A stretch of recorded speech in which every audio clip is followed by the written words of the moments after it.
Donc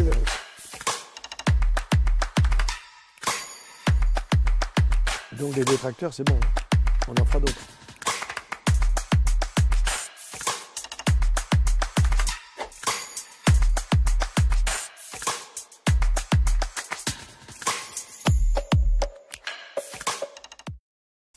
Merci d'être avec nous et bienvenue pour cette nouvelle émission. Le professeur Henri Joyeux is back, comme on dit, parce qu'on a reçu beaucoup de messages en nous demandant mais comment se fait-il qu'il n'y ait plus une nouvelle émission du professeur Joyeux? Il a un emploi du temps et il est là. Bonjour professeur. Bonjour Marc. Vous allez bien? Impeccable. J'ai comme d'habitude. Vous savez, le jour où vous me direz ouais, moyennement, mais il faut s'entretenir. Je m'inquiéterai. Je vous donnerai quelques clés. J'espère bien. Merci d'être là. On va parler d'une thématique très intéressante et notamment sur les pathologies digestives.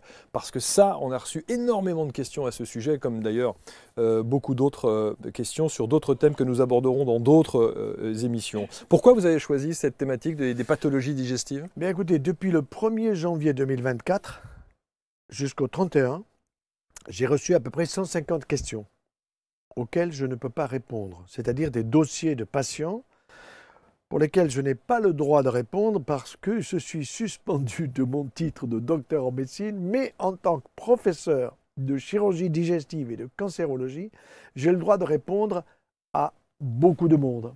Bien. Donc, qu'est-ce que j'ai fait? J'ai pris les questions qui étaient posées dans le cadre de la pathologie digestive, je les ai réunies.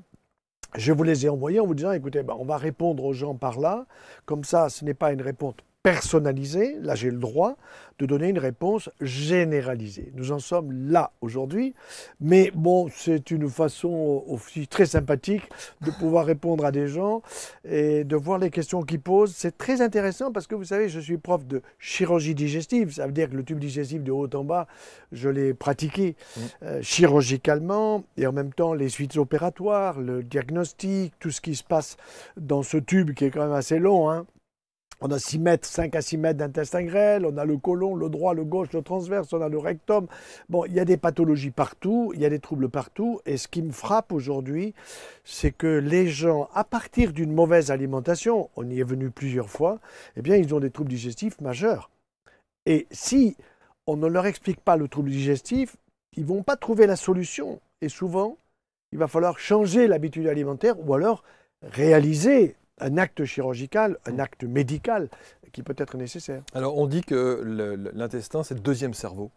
Oui, alors, on dit que c'est le deuxième cerveau, mais j'aime pas trop la thématique deuxième cerveau. Pourquoi? Parce que ce n'est pas notre intestin qui me permet de décider. C'est mon cerveau.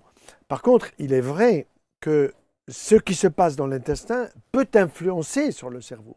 Si vous avez une alimentation qui est catastrophique, votre cerveau, il va prendre cette alimentation et il ne va pas savoir quoi en faire ou il n'en fera pas du bien. Exemple, notre cerveau fabrique du cholestérol.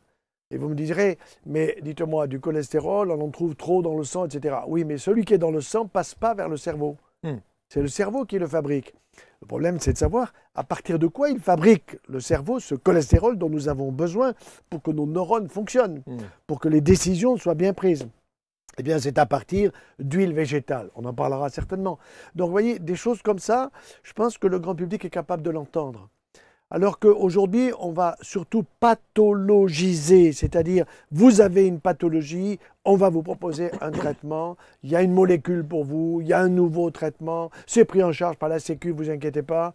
Et tout ça, à mon avis, il y a beaucoup d'abus qui ne sont pas dus aux malades, qui sont dus au système de santé, qui fait qu'on n'explique pas aux gens, voyez. Et donc, expliquer, ça veut dire prendre l'autre pour quelqu'un qui est intelligent, qui a des neurones, qui va s'en servir, qui va comprendre le pourquoi de ce dont il se plaint. Voilà. Et quand on parle, et on va voir les questions dans un instant, mais quand on parle de pathologie digestive, moi je voudrais vous remercier parce que vous avez changé ma vie. Ah bah tant mieux. Vous avez changé ma vie avec vos conseils. Et je l'ai dit, j'ai fait d'ailleurs une petite story pour dire que j'expliquerai pendant l'émission ce qui s'est passé.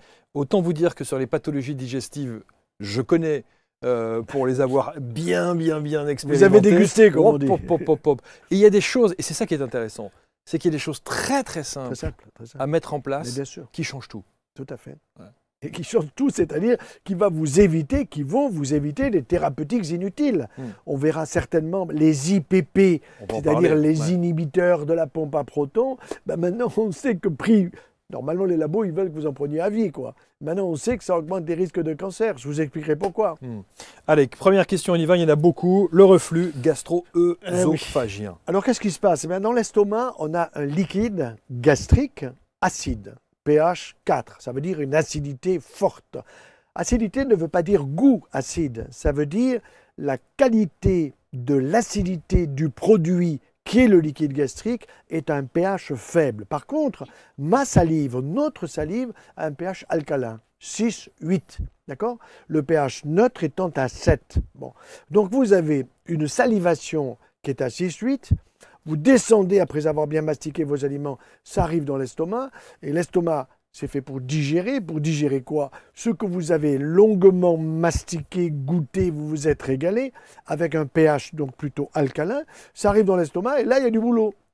Il faut couper ce qui n'a pas été suffisamment coupé, donc en éléments, acides aminés, des sucres simples, etc. Et ça, c'est le boulot de l'acide qui est dans le liquide de l'estomac. Le problème, c'est que nous mangeons trop vite. Nous avons une toute petite valve qui est à la jonction entre le bas de l'ésophage et l'estomac.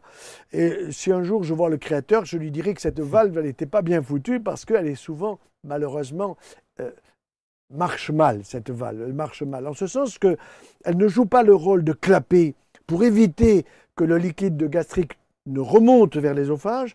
Donc, si vous cassez cette valve qui est très, très légère, eh bien à ce moment-là, le liquide peut remonter. Vous envoyez des morceaux dans votre estomac. L'estomac, il n'est pas content. Pourquoi? Parce qu'à la sortie de l'estomac, il y a un sphincter. Un sphincter, ce n'est pas comme le sphincter urinaire ou le sphincter du tube digestif en bas qui fait que je décide d'aller uriner ou d'aller à la selle. Là, non, c'est l'estomac qui décide. Ce n'est pas moi qui décide. C'est l'estomac qui décide que ce qui est arrivé dans l'estomac peut traverser l'estomac pour aller vers l'intestin grêle, et à ce moment-là, le sphincter dit du pylore s'ouvre merveilleusement. Si par contre vous lui envoyez un morceau de viande, un morceau de fruit que vous n'avez pas véritablement mastiqué, qu'est-ce qui se passe? Ça bute sur l'obstacle. Et si ça bute sur l'obstacle, l'estomac il se contracte, mais il se contracte dans le bon sens normalement pour envoyer le liquide au-delà de l'estomac. Or là, si l'estomac se contracte sur un obstacle qui est le sphincter du pylore parce qu'il ne veut pas s'ouvrir, ça remonte, ça s'appelle un reflux. Et le reflux, ça brûle. Ça brûle comment?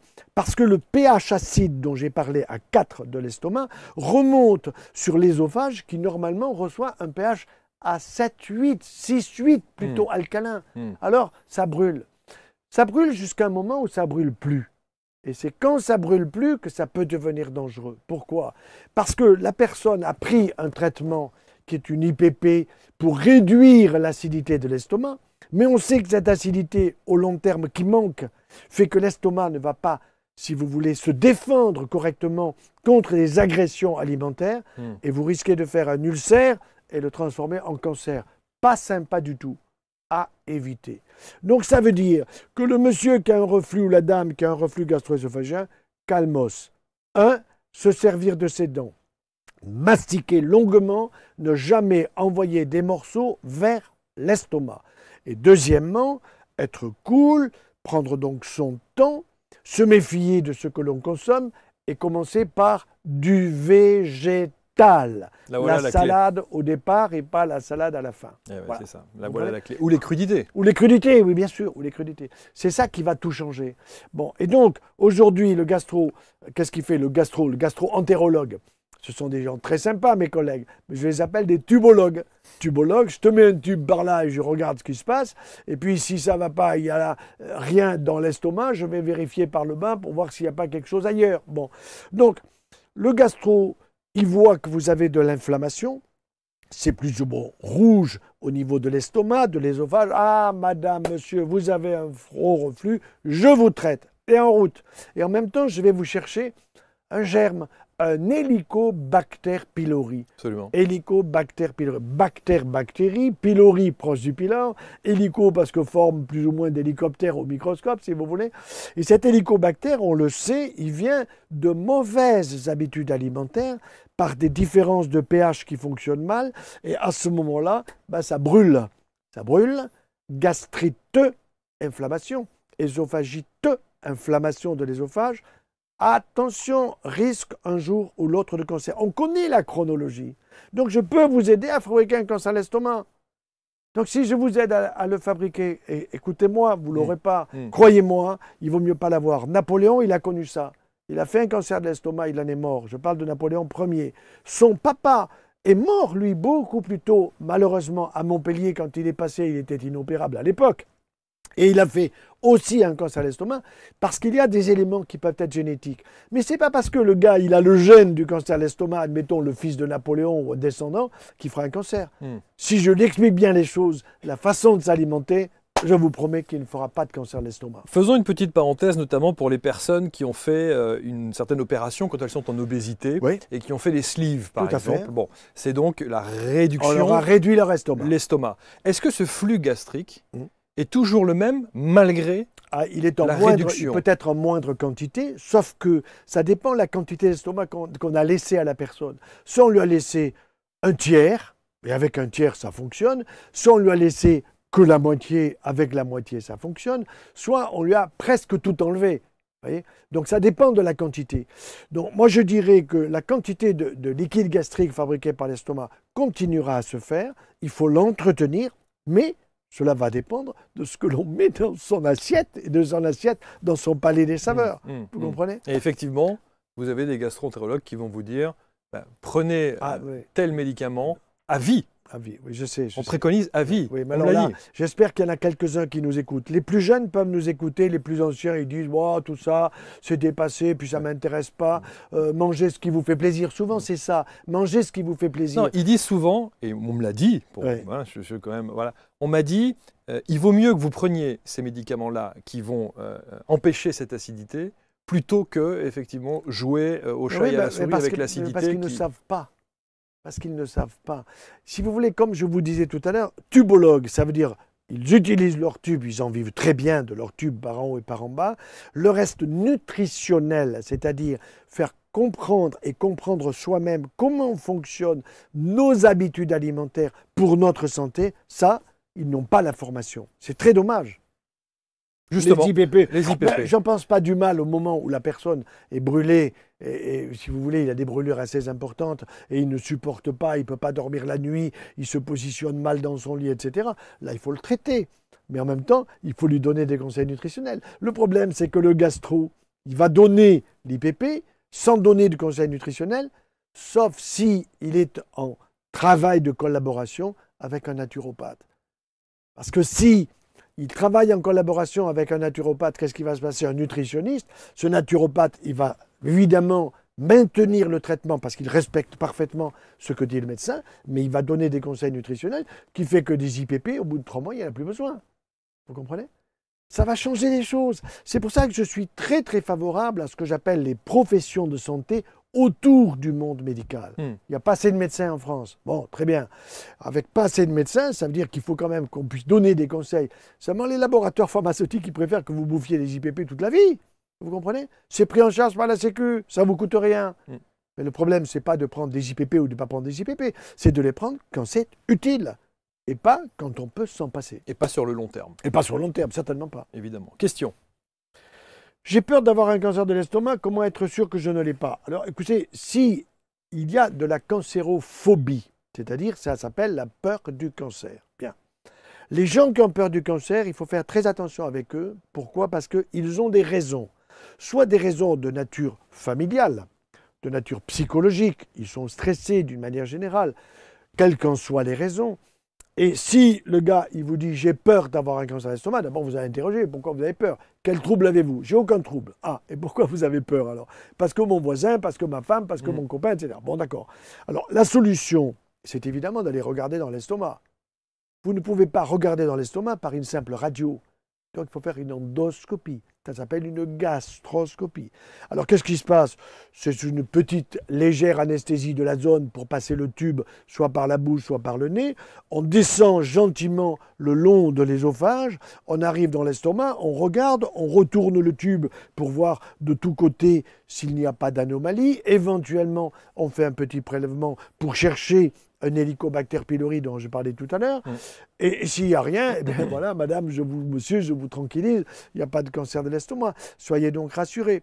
Mais avant de laisser partir le patient, il faut dire, je vais vous dire, monsieur, madame, quels sont les signes qui pourraient vous alerter. Alors, quels sont les signes? Alors, les signes qui peuvent alerter, c'est la brûlure dont nous avons parlé.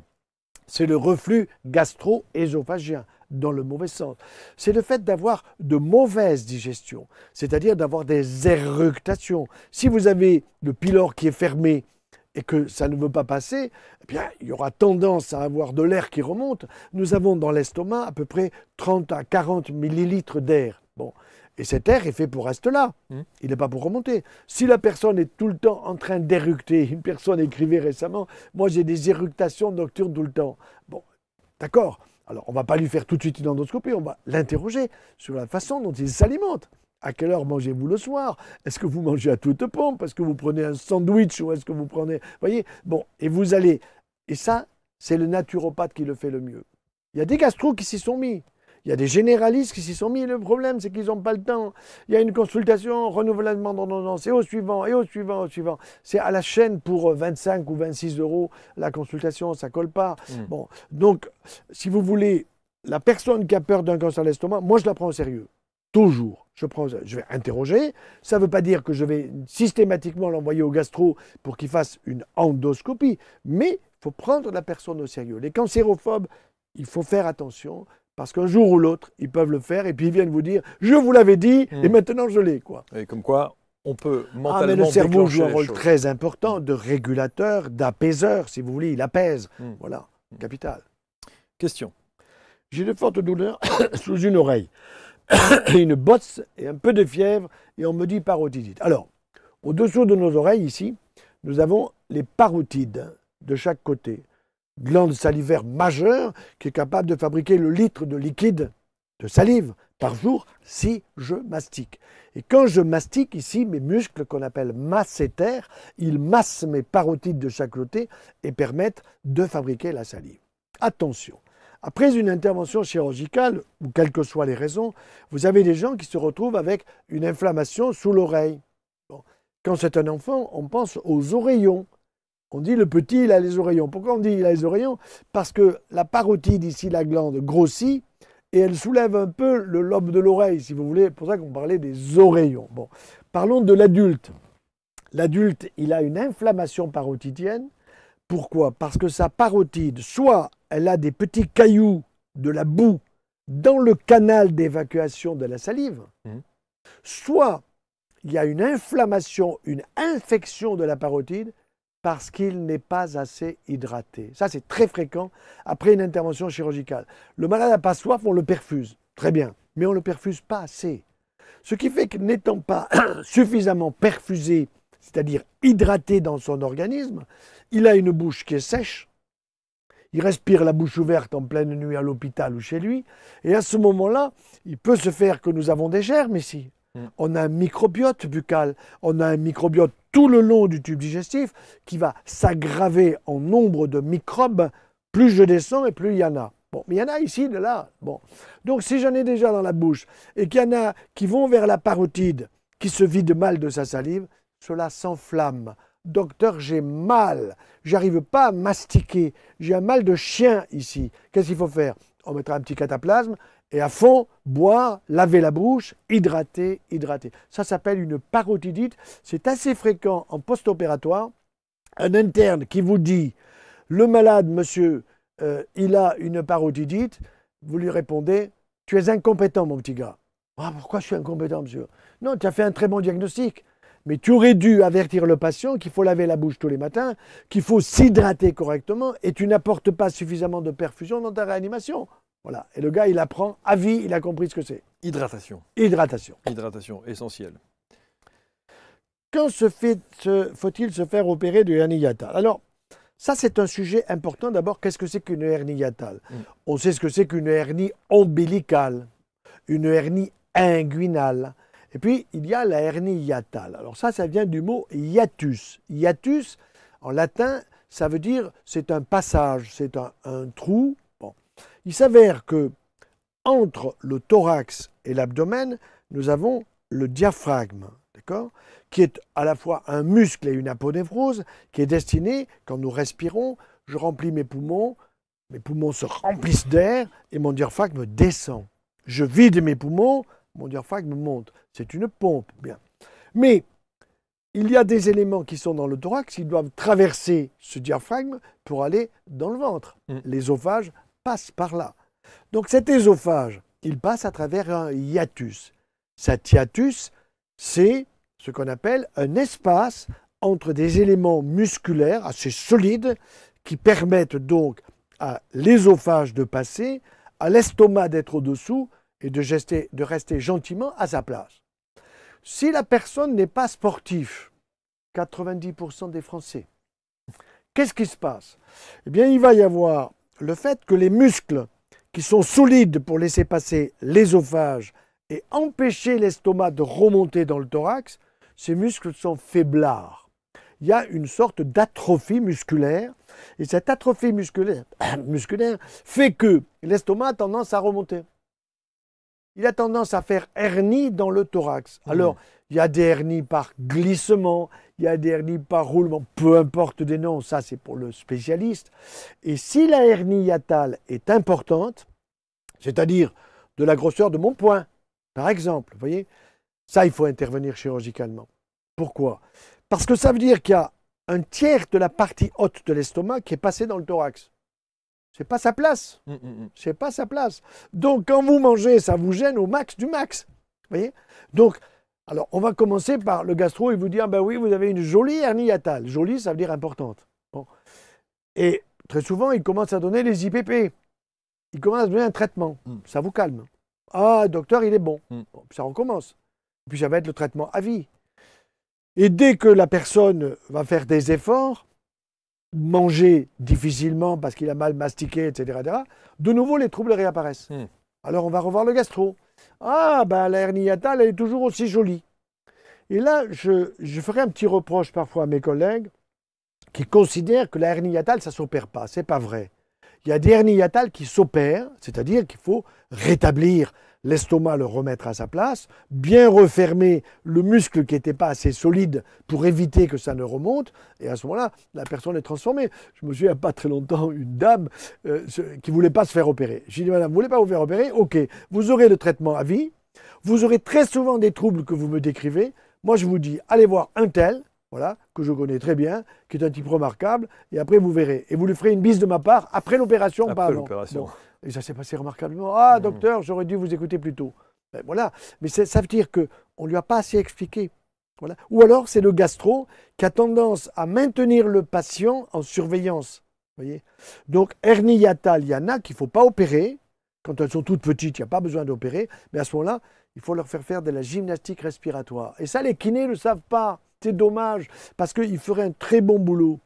Si vous voulez, ces muscles qui sont atrophiés parce qu'il n'y a pas eu assez de sport, quel sport n'a pas eu lieu? Ce n'est pas simplement de courir, c'est le sport respiratoire. Qu'est-ce que c'est le sport respiratoire? C'est de faire bosser votre diaphragme, comme je disais, remplissez à fond les poumons en prenant de l'air par les trous de nez, par la bouche à fond. Vous faites descendre votre diaphragme et puis vous videz en vous penchant en avant, à fond. Et en vidant, ça va remonter. C'est ce que je fais faire comme exercice respiratoire à ceux qui ont des Covid longs. Et les Covid longs, qu'est-ce qu'ils ont? Ils ont le bas des poumons où vous avez des alvéoles qui ne se vident pas bien. Pourquoi? Parce que le diaphragme ne bosse pas assez. Si vous faites bosser le diaphragme, matin, soir, 3 à 4 fois, ça peut fatiguer. 3 à 4 fois le matin, 3 à 4 fois l'après-midi, je remplis à fond, je vide à fond. Quelqu'un qui a une hernie hiatale petite, il va récupérer. Il va la guérir, cette hernie hiatale. Vous voyez? Bon, les kinésithérapeutes ont un rôle important. On est dans la périphérie de la médecine avec une efficacité redoutable. C'est là où c'est terriblement difficile quand on va consulter parce qu'on a 36 sons de cloche. Ah oui. Vous n'êtes pas tous d'accord. Et oui, c'est ça. Je suis d'accord. Mais médecins entre surtout, vous, on n'explique pas assez. C'est incroyable ça. On n'explique pas assez. Et souvent, vous avez des médecins qui ne supportent pas qu'on leur pose des questions, en particulier en cancérologie. Un cancérologue, il dit « je suis le savant et vous ne savez rien ». Bon, donc vous écoutez ce que je vous dis, point final. Vous voyez. Alors que le malade a besoin de comprendre comment il marche le traitement, pourquoi il me fait ça, pourquoi j'ai des problèmes sur les doigts de main, les doigts de pied, etc. Bon, il faut expliquer, ça demande du temps. Je me souviens un jour, j'étais en consultation au centre anticancéreux, l'un de mes élèves qui était le directeur vient me voir, il me dit « tes consultations sont trop longues ». Pourquoi elles sont trop longues? Ah ben parce qu'on a calculé que tu as des consultations qui peuvent durer plus d'une demi-heure. Attends, je lui dis, si c'était ta mère, tu n'aimerais pas que je lui explique un peu les choses? Voilà. Alors vous voyez, il faut faire de l'abattage. Je suis absolument contre. Et ce n'est pas l'intelligence artificielle qui va vous permettre de répondre aux patients, ou le chat GPT. Voilà. Bon, je ne suis pas contre, hein. Il y a des choses qui sont passionnantes dans tout ça. Mais non, attention, là, c'est la relation médecin-malade. C'est d'une extrême importance. Donc il faut expliquer. Il faut expliquer. Il faut prendre le temps, c'est tout. Question. Ah, j'ai de la boue dans la vésicule biliaire, comment la faire disparaître? Alors d'abord, qu'est-ce que c'est que la boue dans la vésicule biliaire? Et la vésicule biliaire, elle sert à quoi? La vésicule biliaire, c'est l'assistante du foie. Ben, le foie, c'est une plaque fantastique. Nous avons à peu près 1 kg de foie, magnifique, qui va recevoir l'essentiel des aliments que nous avons pris par notre tube digestif. Il y a eu un passage au travers de la barrière intestinale pour aller vers le foie, et le foie va prendre tout ça pour fabriquer des protéines, de la coagulation, des hormones, etc. Il va faire un boulot de détoxication extraordinaire. Bien. Le problème, c'est que si vous mangez mal, vous risquez d'avoir un foie qui va mal fabriquer sa bile. Alors vous me direz, la bile, c'est quoi dans le foie? Bien, le foie est obligé de libérer des éléments dont le corps n'a pas besoin, c'est-à-dire que nos globules rouges, nos globules blancs, nos plaquettes circulent dans notre circulation sanguine, mais ces globules ont des temps de vie différents. Globules rouges, 120 jours. Globules blancs, 7 jours. Plaquettes, 10 jours. Bien. Alors, ça veut dire qu'ils finissent leur vie assez tôt quand même. 120 jours, 7 jours, 10 jours. Où finissent-ils leur vie? Dans un cimetière. Ah, et où est mon cimetière? Dans Marat. Ah, à Marat, c'est donc le cimetière, oui, c'est le cimetière qui va récupérer des cellules qui ont fini leur vie et qui va les envoyer où? Au foie. Ils ne les envoient pas dans le tube digestif, ils les envoient au foie. Et le foie va utiliser tout ça d'une manière géniale pour faire de la bile. Et cette bile va être utilisée pour digérer les graisses. On retrouve l'intérêt de cette bile. Bien. Seulement, si vous êtes mal hydraté, vous ne buvez pas assez. Les Français ne boivent pas assez de flotte. Je ne suis pas là pour faire la pub de Vittel, d'Evian ou des autres, ou de Nestlé, qui souvent nous envoient maintenant une eau qui n'est pas de qualité. Bien. Mais nous ne sommes pas assez hydratés. Ça veut dire que notre bile va être épaisse. Au lieu d'avoir une bile qui est de couleur jaune d'or, qui est absolument magnifique, on a une bile qui s'épaissit. Cette bile, quand elle descend du foie par un canal spécial qu'on appelle cholédoque, c'est-à-dire doc ductus qui conduit coller la bile, eh bien cette bile va descendre, pas tout de suite vers le tube digestif, va se stocker dans la vésicule biliaire. Ah, voilà donc notre assistante vésicule biliaire qui stocke la bile dans un but bien précis.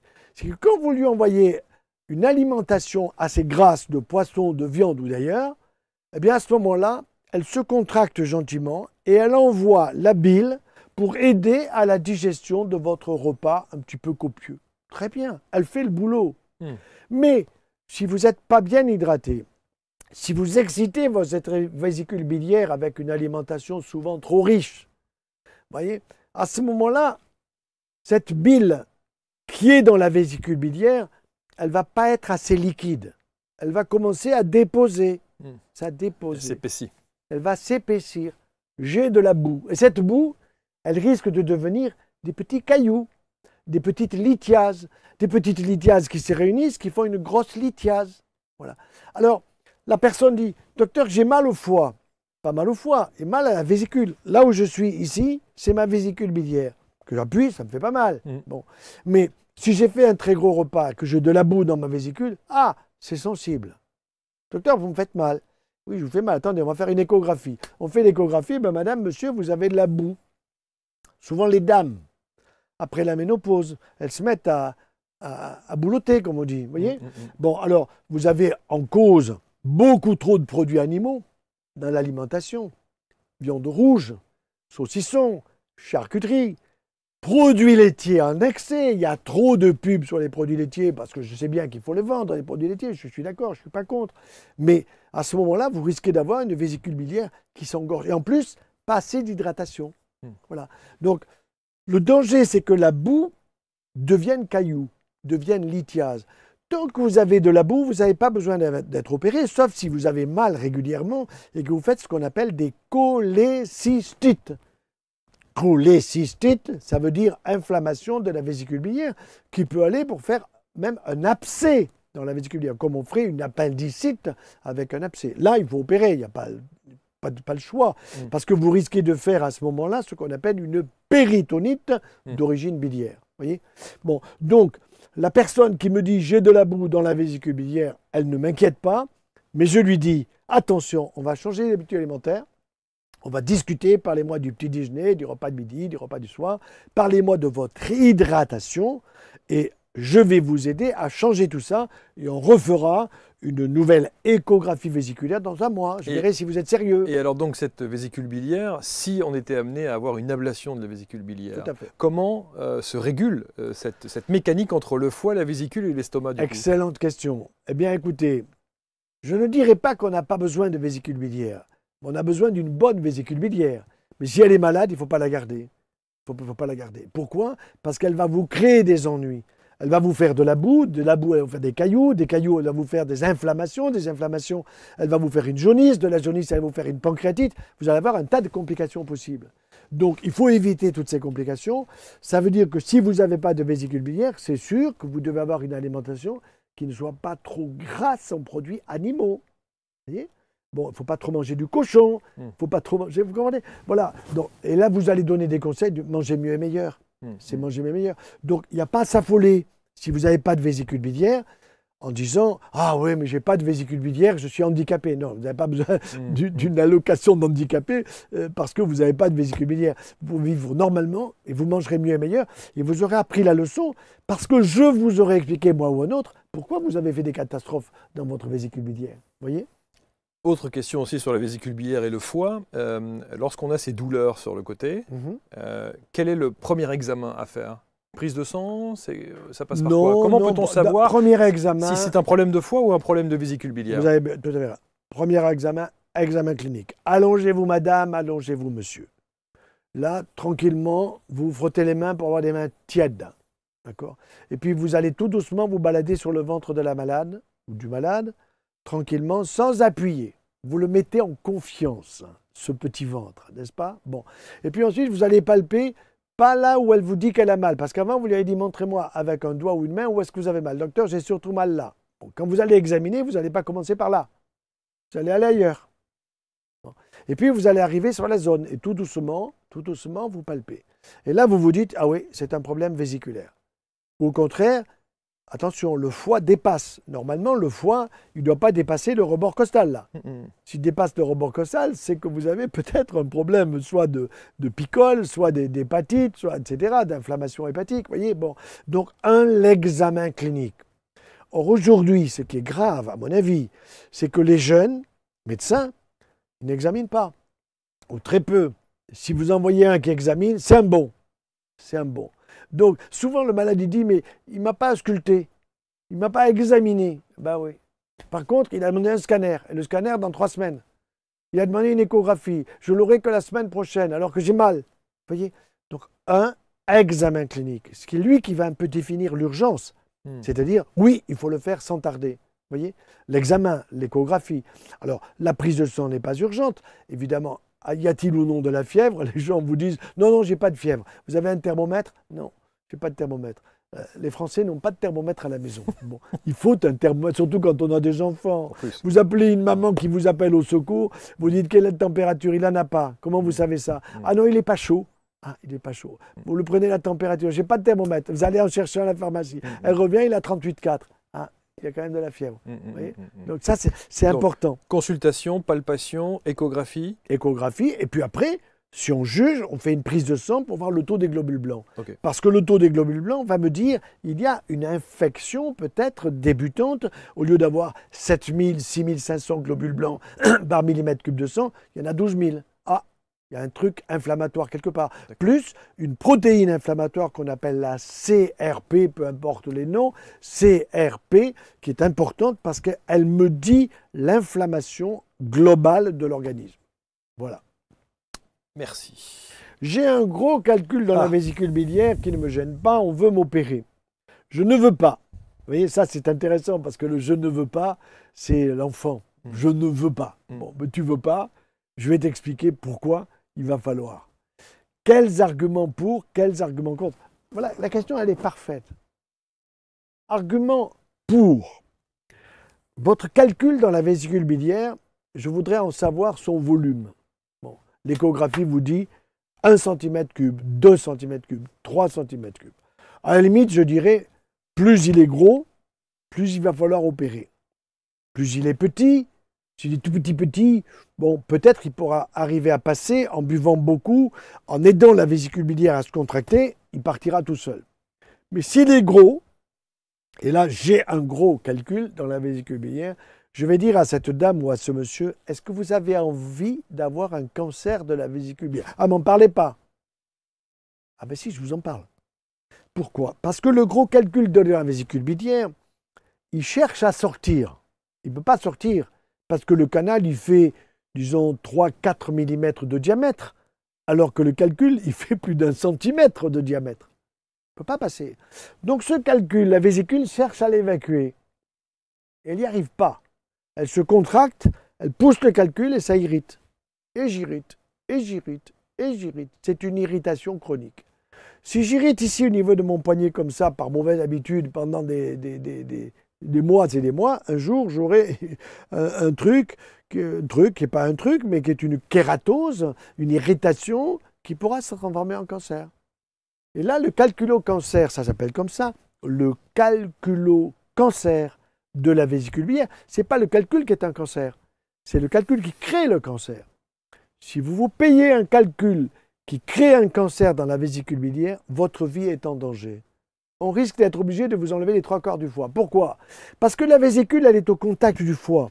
Et que s'il y a un cancer sur la périphérie de la vésicule, il traverse dans le foie.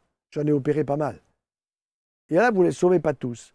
Si vous arrivez assez tôt, vous enlevez et la vésicule biliaire et toute la zone du foie, qui est une partie, segment du foie, qui est peut-être atteinte par le cancer, vous sauvez la personne. Donc ça veut dire que si moi j'ai un calcul dans la vésicule biliaire, je me fais opérer. Je me fais enlever la vésicule biliaire. Alors il y en a qui vous disent, enlevez-moi le calcul. Ok, je vous l'enlève, mais il va revenir. Il va revenir. Donc vous n'avez pas le choix. Alors il y a des gens qui ont des calculs dans la vésicule biliaire et chez lesquels il y a de la génétique. Papa, maman, les anciens, etc. Là aussi, il faut intervenir chirurgicalement.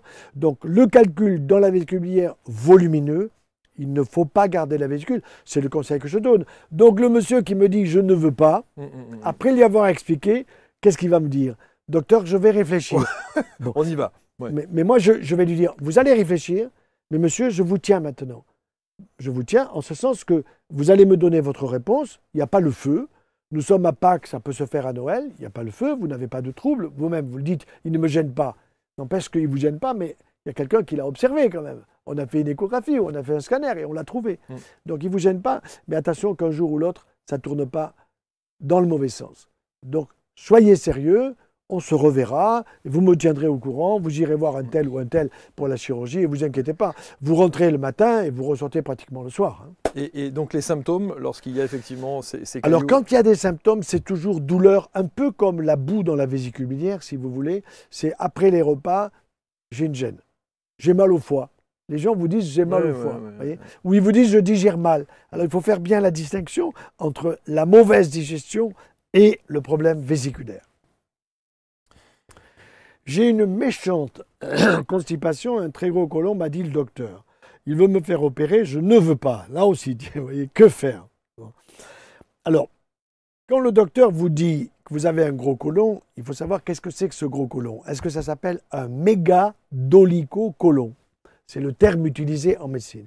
Un mégadolicocolon, c'est une énorme boucle du côlon sigmoïde. Nous avons le droit, le transverse, le gauche, puis on a un côlon qu'on appelle sigmoïde en forme de S, si vous voulez, et ensuite c'est le rectum. Bien.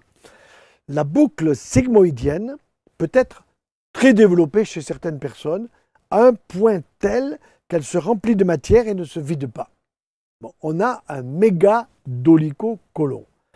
Ce mégadolicocolon est plein de matière qui ne s'évacue pas. Si ça ne s'évacue pas, c'est pullulation, putréfaction. J'ai dit tout à l'heure que dans la bouche, nous avons un microbiote. Ce microbiote de la bouche, plus je vais descendre dans le tube digestif, plus il va y avoir beaucoup de microbes.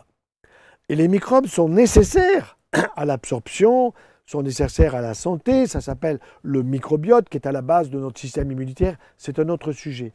Ce qui est sûr, c'est qu'il faut évacuer tous les jours. Tous les jours, minimum une fois par jour.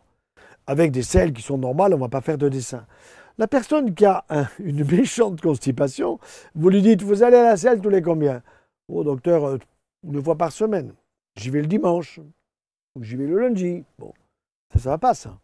Alors votre mégadolicocolon, soit je vais vous aider à l'évacuer, je vais commencer par faire l'hydrothérapie du côlon. Il y a des infirmières remarquables qui font ça très bien, c'est une forme de lavement.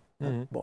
Alors vous avez deux possibilités, le lavement par le bas, donc vous injectez 1 litre, 2 litres de flotte, et parfois vous rentrez dans ce mégadolicocolon jusqu'à 2 litres, 3 litres de liquide, tellement la boucle est énorme. Bon. Vous videz tout ça, et puis vous allez voir que malheureusement ça se reconstitue. Pourquoi? Parce que la boucle dont je parlais du mégadolicocolon a tendance à se contracter mal. Normalement, le côlon se contracte pour faire avancer les matières. C'est pas moi qui décide, c'est les matières qui décident. Elles sont là et vas-y que ça avance, jusqu'au moment où ça arrive vers la sortie, j'ai envie d'aller. Bon, donc à ce moment-là, si vous voulez, l'hydrothérapie du côlon va vous soulager. Mais il peut se faire qu'un mois plus tard, on repart à zéro. À ce moment-là, madame, c'est souvent les dames, hein, votre mégadolicocolon, vous n'avez pas d'autre solution. C'est une intervention qui est sans danger. Il faut couper la boucle. Ce mégadolicocolon, il faut le couper, il faut remettre en circuit. Il n'y a pas à mettre une poche artificielle pour avoir un anus artificiel. Et vous aurez la vie transformée. Vous aurez la vie transformée. Alors, ce qui est sûr, c'est que aujourd'hui, je suis très frappé par ça. Les gens ont peur. Les gens ont peur. Mais pourquoi ont-ils peur? Parce qu'à mon avis, on ne leur explique pas assez. Et aussi parce que quand vous allez voir un chirurgien, il est obligé de vous faire la liste des complications. Obligé. Donc, moi, je ne fais pas ça. Hein. C'est pas compliqué. Bon, maintenant, je n'opère plus parce que je suis à la retraite, mais je ne faisais pas ça. Soit la personne vous fait confiance, soit elle ne vous fait pas confiance. Elle ne vous fait pas confiance, très bien, elle va voir un autre. Il n'y a aucun problème. Si elle vous fait confiance, pourquoi aller lui foutre la trouille avant de démarrer en disant il y a ta. Le gens, ils voient des complications, ils voient que ça. Non, non, s'il vous plaît, merci. Hein, moi, je ne veux pas. Hein. Je veux un truc où il n'y a pas de complications. Voyez. Donc, il faut. Si vraiment il faut montrer le papier, il faut expliquer, bon, d'accord, il y a ces complications-là, mais bon, écoutez, c'est pas chez moi que ça se passe, quoi. Voilà, il faut être clair. Voyez. Donc, cette dame ou ce monsieur, souvent c'est une dame, s'il y a un mégadolicocolon, on peut être obligé d'intervenir chirurgicalement. J'ai eu du sang dans les selles, ce sont des hémorroïdes, je fais une coloscopie ou pas? Bon, attention. Attention. Pourquoi? Parce que très souvent, les gens, ils ont du sang dans les selles, et alors ils disent c'est les hémorroïdes. Il faut bien questionner. C'est sur le papier? C'est sur les selles? Vous comprenez bien. Non, non, docteur, c'est pas sur le papier, c'est juste à la fin. Bon, ok. Couleur. Quelle couleur c'est? Ah ben, sur la cuvette, c'est rouge. Hein. Ah, c'est rouge. Donc, c'est pas plutôt foncé, c'est pas plutôt presque noir. Ah non, non, non, docteur, c'est rouge. Ouais. Ça sent mauvais ou ça sent pas? Non, non, ça sent pas mauvais, c'est rouge. Est-ce qu'il faut faire une coloscopie? Oui, certainement. Pourquoi? Parce qu'il peut y avoir un diverticule qui saigne, ce n'est pas un cancer, parce que vous êtes stressé, vous faites des diverticules, des petites hernies sur le côlon, ça peut arriver à saigner. Bon, on le verra à l'endoscopie. Ou bien vous avez un petit polype qui saigne, et ce petit polype, il ne faut pas le garder. Pourquoi? Parce qu'un jour ou l'autre, il peut se transformer en cancer. Et si vous avez un cancer du côlon, Je ne vous conseille pas. Parce que le cancer du côlon, il peut partir vers le foie, il peut partir vers les poumons. À éviter. Donc, il ne faut pas partir du principe que ce sont des hémorroïdes. Soit vous êtes sûr que ce sont des hémorroïdes, ça c'est vous. Il faut aller voir le docteur. Le docteur, il ne vous dit pas oui, c'est des hémorroïdes. Non, non, non, non. Il vous examine. Il vous examine. Alors, autrefois, on parlait de la position de la prière mahométane. Bon, on ne peut plus dire ça dans notre pays aujourd'hui, mais bon, c'est une position où on examine correctement la zone, on prend s'il le faut un anuscope, on fait ce qu'on appelle un toucher rectal, bon, et éventuellement, on palpe quelque chose dans le rectum. Bon, mais attention, le doigt, il ne fait pas plus de 9 cm, hein, il n'y a pas 30 cm le doigt.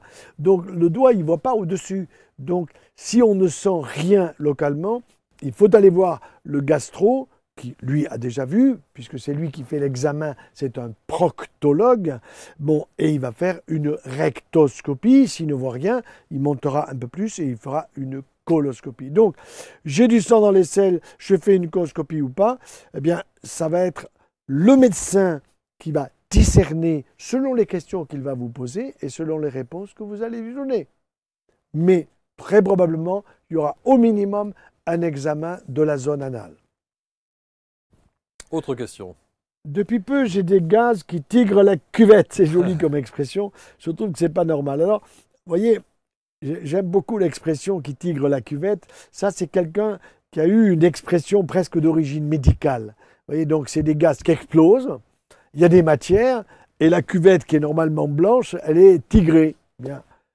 Et il dit depuis peu. Ah, depuis peu, ça veut dire c'est récent. C'est depuis quand? C'est la semaine dernière, c'était à Noël, c'était à Pâques, on se repère un peu sur les fêtes. Je trouve que ce n'est pas normal. Mais oui, il a raison. Hein. Cette personne dit, il y a quelque chose qui ne va pas. Qu'est-ce qu'il faut faire? Il faut faire une rectocoloscopie. Cette rectocoloscopie, qu'est-ce qu'elle va chercher?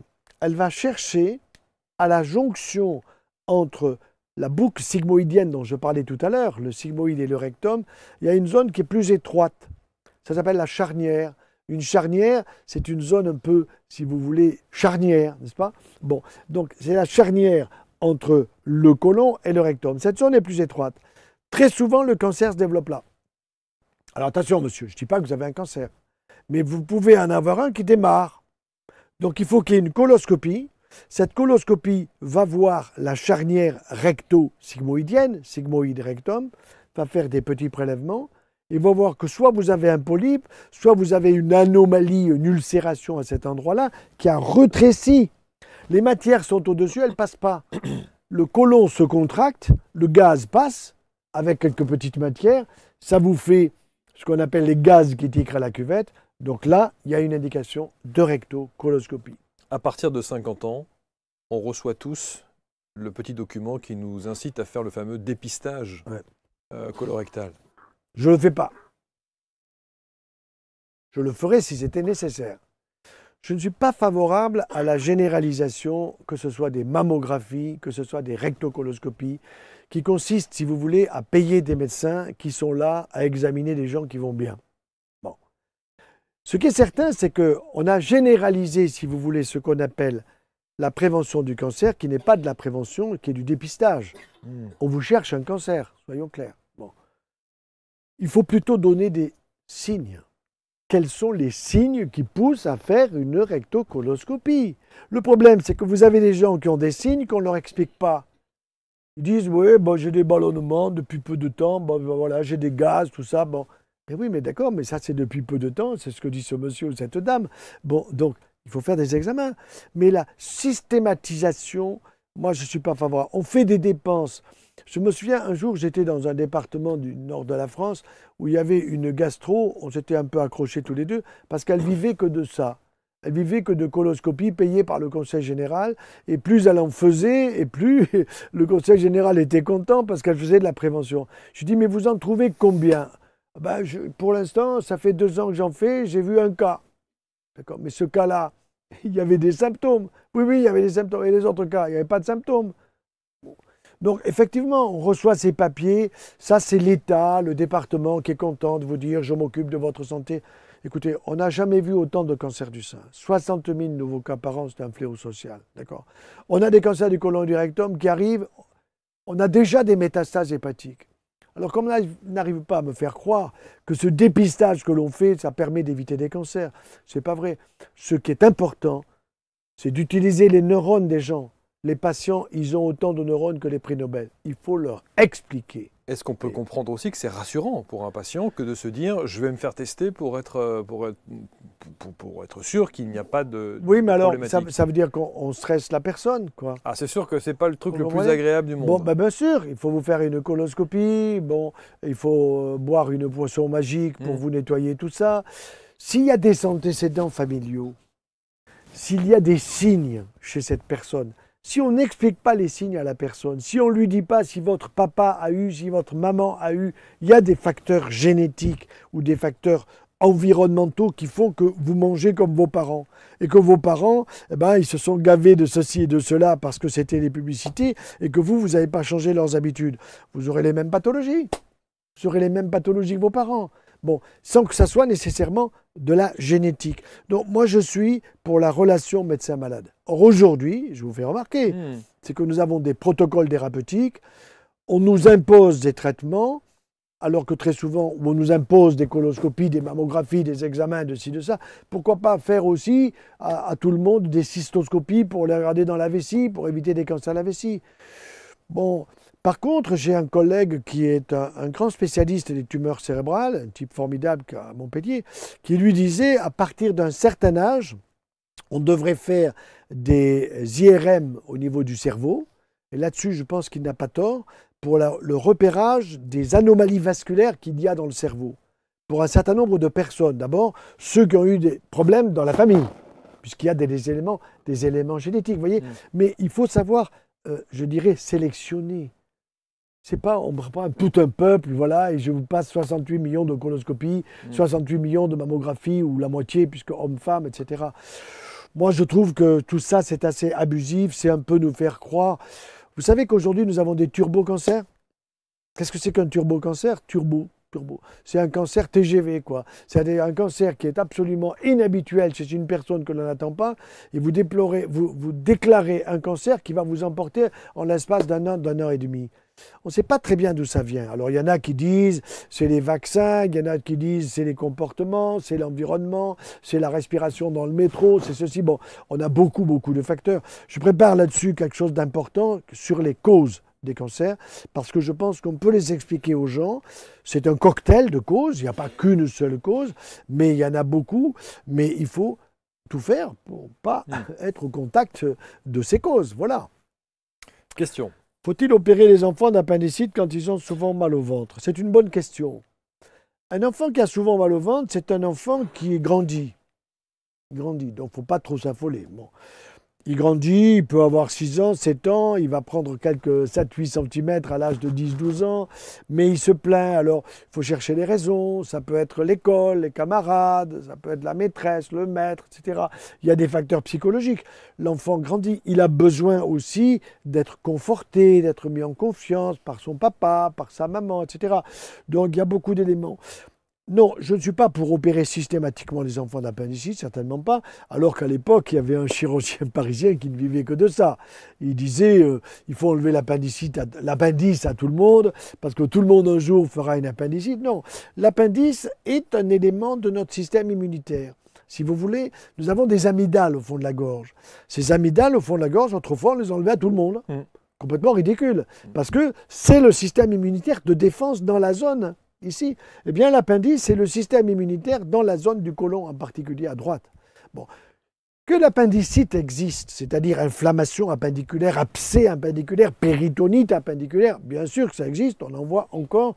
Et je crois que c'est Jules Ferry, non pas le Ferry actuel, mais l'ancien qui était mort d'appendicite, le diagnostic avait été fait trop tard. Bon, non, opérer systématiquement, sûrement pas. Par contre, il y a des symptômes. Alors, quels sont les symptômes? L'enfant, il a des nausées. Tire-moi la langue. Il a une langue blanchâtre. Souffle. Il a une haleine qui n'est pas bonne. Haleine, on dit fétide. Il a mal du côté droit. J'appuie, il y a une résistance. Aïe! J'ai une résistance. Je vais vous raconter une anecdote. Quand j'étais petit, mon père était chirurgien et il opérait des gosses qui avaient des appendicites.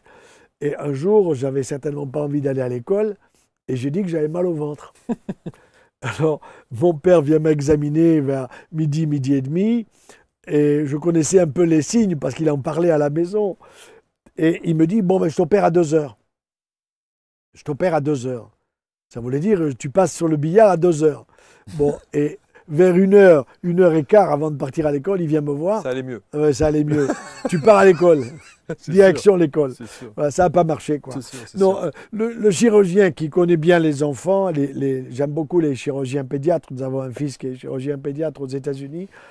Non, on n'opère pas systématiquement d'appendicite, mais c'est vrai que certains enfants qui vont développer une appendicite, une petite inflammation appendiculaire, vous les opérez et dans les mois qui viennent, ils vous font une poussée de croissance inimaginable, ils n'ont plus mal au ventre. Voilà. Alors, attention, je ne suis pas pour opérer systématiquement, mais s'il y a une inflammation appendiculaire, ben là oui, il faut opérer. Oui, évidemment. C'est toujours intéressant de se dire que quand on demande aux gens entre les amygdales et l'appendicite, la plupart disent à quoi ça sert? Ça sert à rien. C'est capital. Non, c'est capital. Maintenant, on le sait de manière certaine. Grâce au sida. Pourquoi grâce au sida? Parce que syndrome d'immunodépression acquise, acquisition d'une dépression immunitaire liée à un virus, bon, nous avons beaucoup appris sur l'immunité. Et quand je pense qu'au moment où on a eu le Covid, on a eu des patrons parisiens ou provinciaux qui ont chanté à la télé qu'on ne peut pas stimuler son système immunitaire, qu'on ne peut pas le stimuler, c'est catastrophique de dire des conneries pareilles. Le système immunitaire, c'est votre alimentation. C'est votre sommeil, c'est votre stress. Vous êtes stressé, vous abîmez votre immunité. Vous dormez pas bien, vous abîmez votre immunité. Vous bouffez des cochonneries, vous abîmez votre immunité. Vous voyez, bon, il y a un tas d'éléments. Donc, c'est une hygiène de vie. L'hygiène de vie va vous aider dans votre défense, dans vos défenses immunitaires. Question. On m'a trouvé un kyste au foie et on me dit que ce n'est pas un cancer. Y a-t-il un danger? Non. Vous avez un kyste au foie, alors on parle souvent de kyste biliaire, c'est le mot qui est utilisé. En réalité, c'est un mauvais mot parce qu'il n'y a pas de bile dans le kyste, il y a du liquide. Alors il peut se faire qu'il y ait un gros kyste.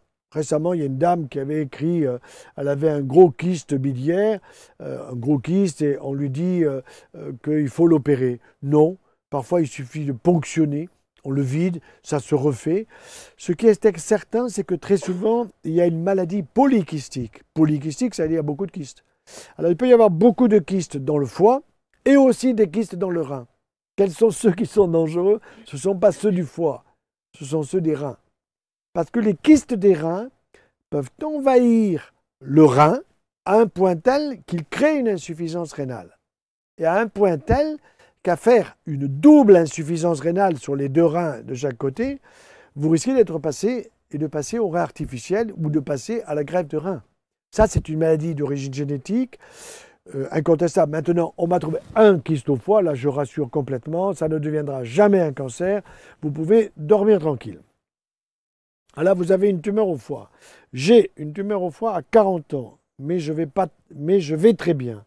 On veut m'opérer, on me dit que c'est d'origine hormonale.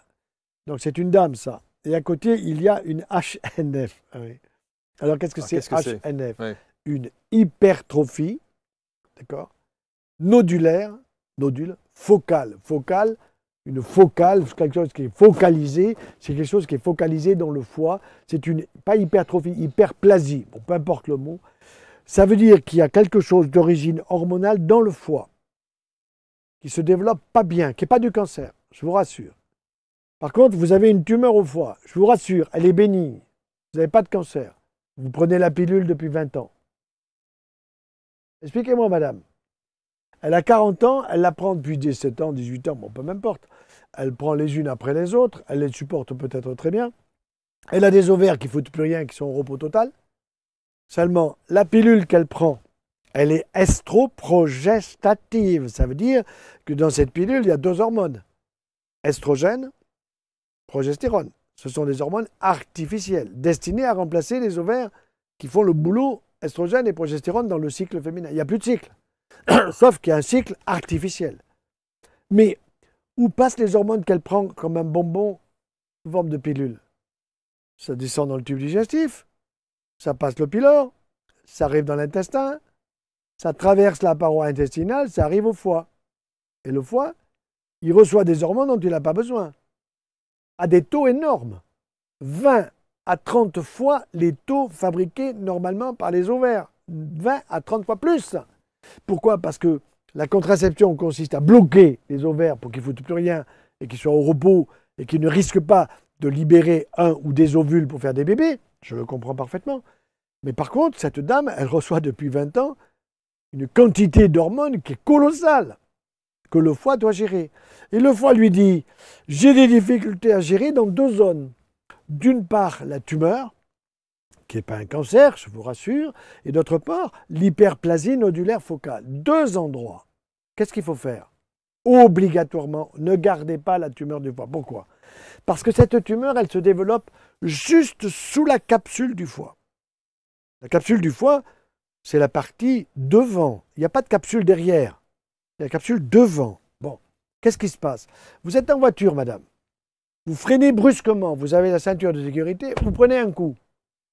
Vous faites péter la tumeur du foie, ça saigne, 15 minutes plus tard, vous êtes morte. Parce que ça saigne à fond. Parce que c'est très vascularisé. Encore une fois, je vous rassure, ce n'est pas un cancer. Mais je vous supplie, faites-vous opérer. Ne gardez pas ça. Vous risquez de perdre la vie dans un petit accident, même pas bien méchant, un coup de ceinture, un coup en arrière de quelqu'un qui vous a balué, etc. Bon, peu importe. Hémorragie. Hémorragie. Parce que c'est sous le foie. Le foie, c'est une éponge de sang, Marc. Une éponge de sang. Si la capsule de l'éponge est ouverte, fracturée, si vous voulez, ça saigne à fond. Bon. Donc, c'est tout simplement lié à cela. Et le HNF, vous voyez, c'est là qu'il faut expliquer aux gens. Moi, j'ai horreur des sigles.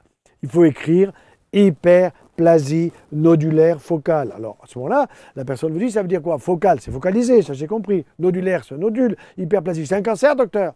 Nodule, non. Tout de suite, il y a non, je vous rassure, de cancer. C'est pas un cancer. C'est pas un cancer. Vous voyez? Mais seulement, vous avez 40 ans, madame, désormais, c'est terminé, les hormones. Hein. Il va falloir que monsieur se débrouille. Et là, moi, je vais lui donner quelques conseils à monsieur. Hein. Soit il utilise un préservatif, qu'il n'en mette pas 2, parce qu'à ce moment-là, il fera des jumeaux. Soit il va vous dire qu'il faut lier les trompes de madame. Non, non, il faut lier les trompes de monsieur. De monsieur. Voilà. On fera une émission là-dessus, d'ailleurs. Ah, c'est intéressant, c'est un sujet majeur. Sur la vasectomie. La vasectomie. La vasectomie, exactement. Je trouve d'ailleurs que c'est un mot qui n'est pas bon. Non, c'est pas bon. Je sais pas pourquoi. Ça fait tout de suite très très peur. On se dit, waouh, j'ai fait une vasectomie. Non, non, il faut lier les trompes de monsieur. Allez, avant-dernière question. J'ai une mauvaise haleine tous les matins, comment l'arrêter? Alors ça, vous êtes fumeur, c'est possible. Bon, ça s'appelle la pituite. C'est un mot encore, ça fait savant. Monsieur, madame, vous avez de la pituite. Bon, ça fait savant. Non, la mauvaise haleine, c'est très désagréable. Très désagréable pour soi-même et très désagréable pour les autres. Bon, donc, ça veut dire que faut faire attention à sa propre alimentation. Qu'est-ce que vous avez mangé hier soir? Vous avez picolé? Vous avez fumé en plus? Vous fumez la pipe ou tout ça? Tout ça, vous voyez, vous posez des questions. Ça veut dire qu'il y a de mauvaises habitudes alimentaires. C'est ça que ça veut dire. Alors, il peut se faire qu'il y ait des problèmes au niveau des sinus. Il peut se faire qu'il y ait des problèmes au niveau des polypes nasaux. Une chose très intéressante, Marc, c'est qu'on voit beaucoup de gens qui ont des problèmes de ce type-là et qui ronflent la nuit, par exemple, ou qui ont des examens ORL où on trouve des polypes. Alors on vous dit, je vais vous enlever les polypes.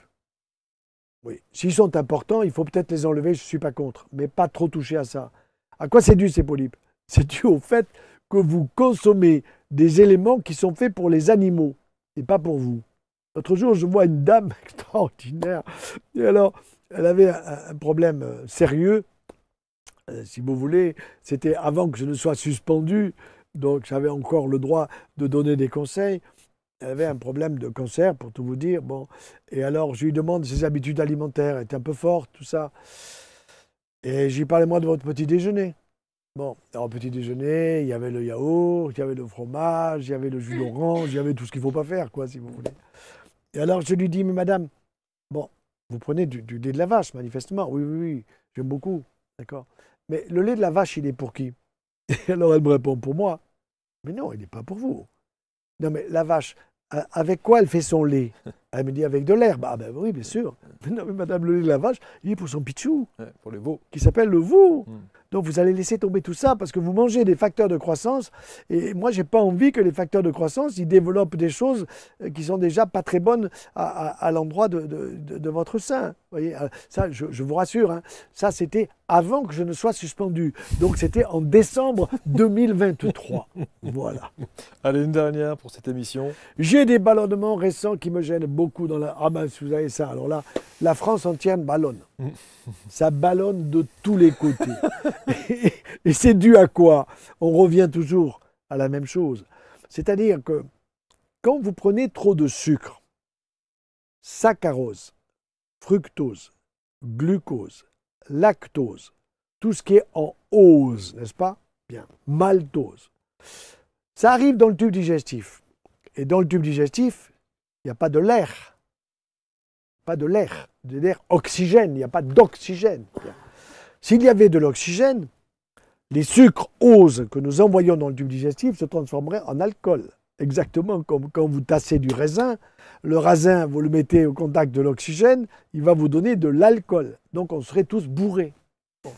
Par contre, le sucre que nous envoyons dans le tube digestif, les bactéries qui sont dans l'intestin, et je vous ai dit de haut en bas, il y en a de plus en plus, elles se nourrissent. Elles se nourrissent. Vous m'envoyez du sucre, que c'est bon le sucre. Et les excès de sucre, c'est du gaz. Je ballonne. Je ballonne. Donc, c'est du météorisme. Docteur, alors quand vous faites ça, vous tapotez, c'est comme s'il y avait un tonneau vide. Effectivement, ce sont de mauvaises habitudes alimentaires. C'est pour ça qu'on fait ce geste-là. Et bien sûr, et oui. Et alors, sur un doigt, il faut le faire avec art. Et je trouve ça très beau. Quand on fait ça sur un ventre délicat, en l'ayant bien palpé gentiment, les gens sont contents parce que vous les examinez. Et vous lui dites, écoutez madame, là vous êtes en train de nourrir vos bactéries. Ah oui docteur, mais on m'a dit que le microbiote c'était important. Oui d'accord, mais vous le nourrissez trop. Vous lui envoyez trop de sucre. Il faut lui envoyer de la salade. Il faut lui envoyer des pommes, des poires, des raisins, des fruits de saison, etc. Et là, ça va se transformer. C'est la seule raison, le sucre? Surtout le sucre. Surtout le sucre. Surtout le sucre, ou alors, ce seront des fruits au sirop. Compote. Je prends des compotes, mais la compote, c'est la veille du départ dans l'au-delà. La veille du départ dans l'au-delà, c'est du sucre. Le yaourt, c'est pareil, c'est la veille du... Mais vous avez des yaourts pour les Jeux Olympiques. Ça va ballonner sans arrêt aux Jeux Olympiques, ça c'est sûr.